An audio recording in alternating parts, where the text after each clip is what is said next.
Yo les amis, j'espère que vous allez tous très bien. Très content de vous retrouver dans cette vidéo en débrief Naples-Juventus. Grâce à cette victoire 5-1, le Napoli est plus que jamais le grand leader de la Serie A.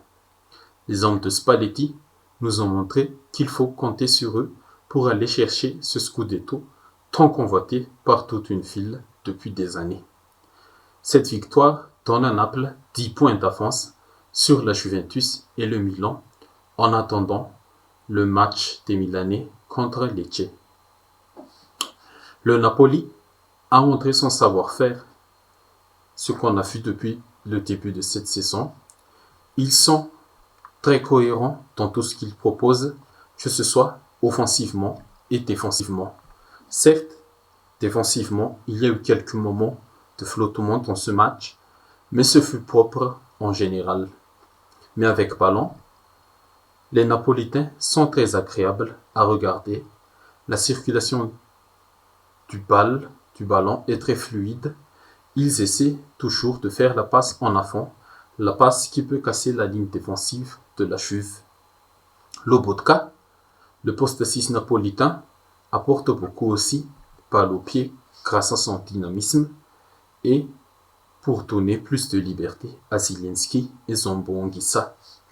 Sur les ailes, Politano et Kvaratskhelia donnent la variété dans le jeu du Napoli. Politano, il est plus un ailier pour garder le ballon, alors que Kvaratskhelia est un ailier de débordement qui peut faire des malheurs à la défense de la Juventus. Et les deux ailiers sont épaulés en attaque par les montées de Di Lorenzo et de Mario Rui. Et pour couronner tout ça, Osimhen est là aussi pour être le point d'appui si le Naples joue un long ballon. Et comme je l'ai dit avant, c'était très cohérent la première mi-temps de Naples. Chaque joueur sur le terrain savait exactement quoi faire avec le ballon ou sans le ballon. Et surtout sur le plan offensif, il savait quoi faire pour que le jeu ne soit pas stéréotypé et permettre à la Juventus de lire rapidement ce qu'ils vont faire en attaque.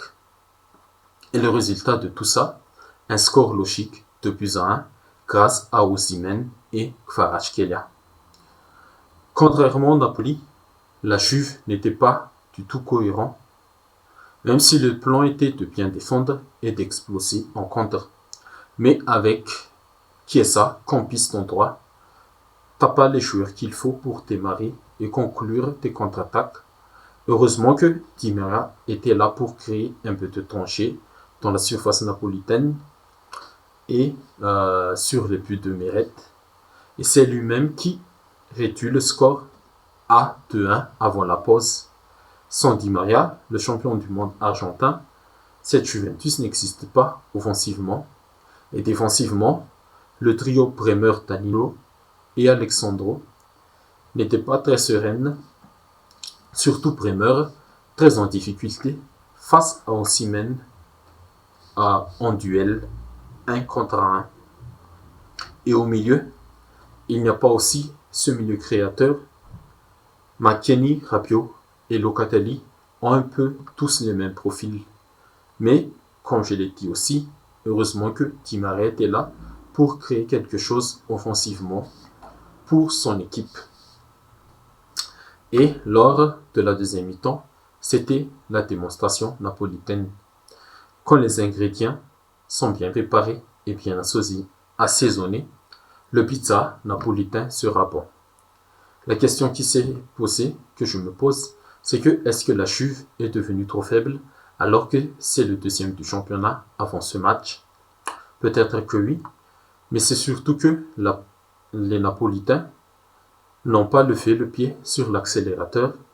Dans la lignée de la première mi-temps, les hommes de Spalletti sont revenus des vestiaires avec plus d'engagement, plus d'envie pour tuer son adversaire et grâce à Ramni, le défenseur, Osimhen et Elmas et aussi Kvaratskhelia, Les Napolitains ont tué la Juve.